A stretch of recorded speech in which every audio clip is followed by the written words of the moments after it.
Bonjour Hervé Morin. Bonjour Raphaël Duchemin. Merci d'être en direct avec nous sur France Info. On a beaucoup de choses à se dire ce matin, à commencer par l'international. Est-ce que vous pensez, vous aussi, comme Jean-Luc Mélenchon, que c'est une erreur absolue d'armer les rebelles ?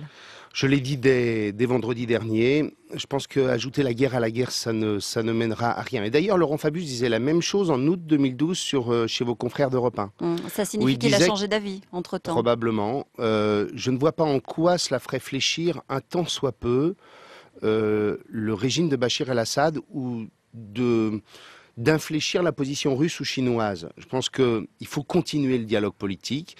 Il faut bien entendu faire en sorte qu'il y ait un gouvernement de transition. Mais il faut bien avoir en tête que les mouvements qui constituent la résistance syrienne sont des mouvements dont une grande partie aujourd'hui sont des salafistes, des djihadistes. Quand vous allez les armer de missiles sol-sol ou de missiles sol-air, qui vous dit que dans 6 mois, ces mêmes armes ne seront pas retournées contre nous-mêmes? C'est-à-dire qu'il y a eu le précédent libyen je dis que c'est plus qu'un risque. C'est une attitude de pompier pyromane, si je puis dire. Comme si on voulait se donner bonne conscience. En effet, ce régime est un régime absolument abject, mais considérer qu'on va ajouter des armes pour faire en sorte qu'on règle la question, je n'y crois absolument pas.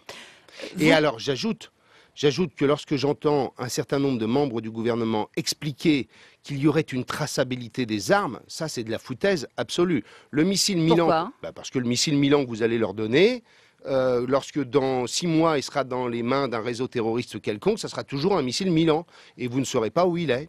Même Michel Alliot-Marie, qui était notre invité vendredi sur France Info, disait qu'il y avait des procédures à respecter. Si livraison d'armes il y avait, bien sûr, il faut des procédures. Ça signifie qu'il y a des choses quand même qui sont prévues. Non, mais ces procédures, c'est ce qu'on appelle la commission interministérielle de livraison des armes, la CIEMJ.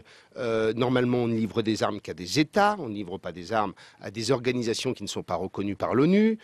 Deuxièmement, ça voudrait dire que ces armes devraient transiter par le territoire turc. Est-ce que la Turquie est d'accord pour faire transiter les armes par chez eux? À ma connaissance, non.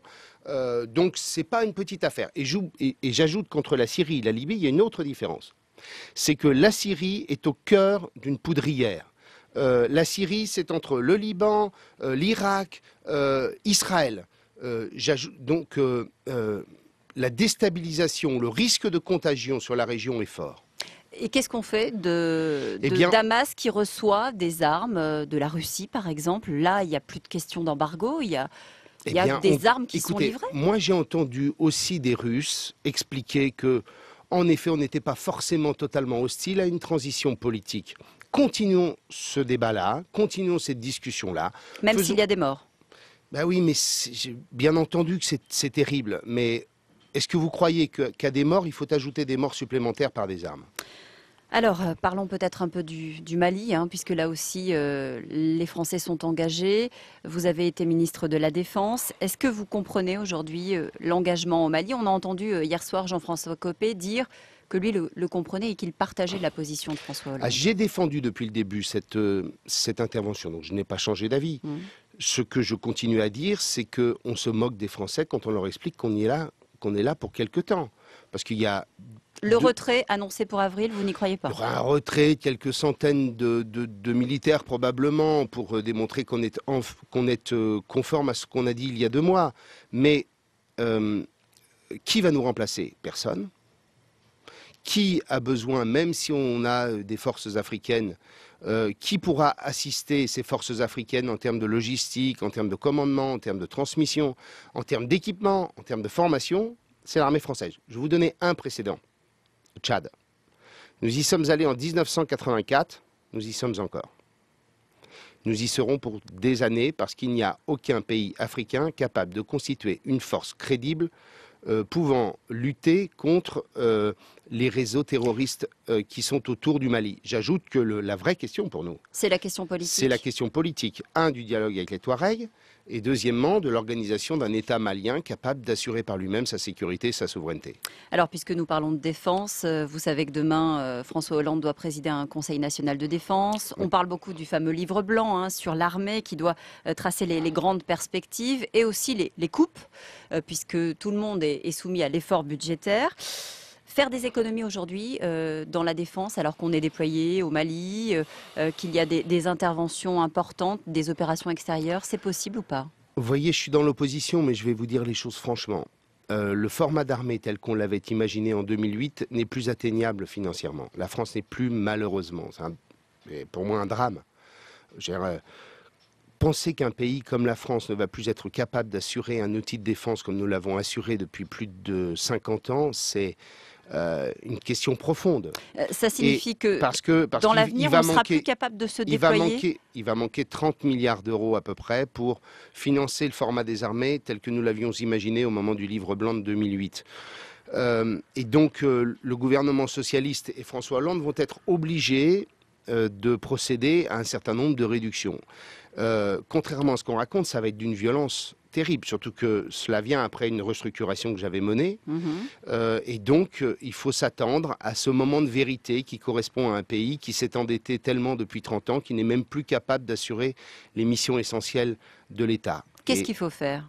Il y a déjà du matériel qui est en mauvais état, il y a des gens qui ne touchent pas leur solde. Oui, enfin ça c'est un problème c'est scandaleux, mais c'est pas lié au fait que l'État ne peut pas payer, c'est un système informatique. Mais ce qu'il faut, c'est que François Hollande ait le courage de prendre de vraies décisions.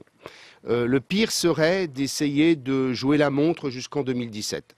La question qui se posera, c'est est-ce qu'on peut maintenir encore 2 composantes nucléaires? Est-ce qu'on peut maintenir une aviation de combat de ce niveau? Quelle est la réduction du format de l'armée de terre?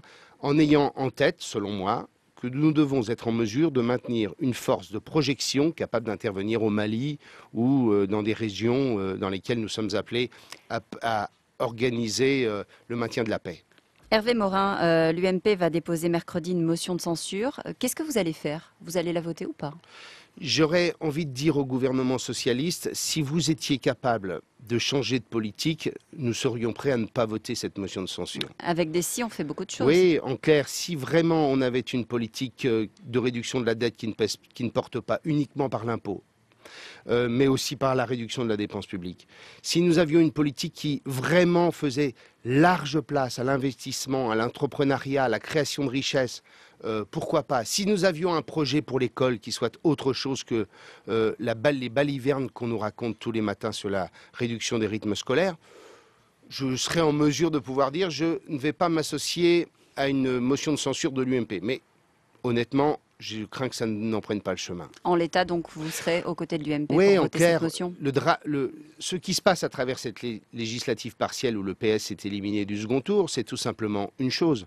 C'est que les Français ont le sentiment d'avoir été cocus dans les grandes largeurs. On leur a raconté une histoire, et puis au lendemain de l'élection, avec un cynisme incroyable, on leur a dit mais écoutez, l'histoire qu'on vous a racontée, c'est pas la bonne, on efface le film et on en écrit une autre. Et ça, c'est assez insupportable. Merci Hervé Morin d'avoir été en direct avec nous ce matin sur France Info. 8h25.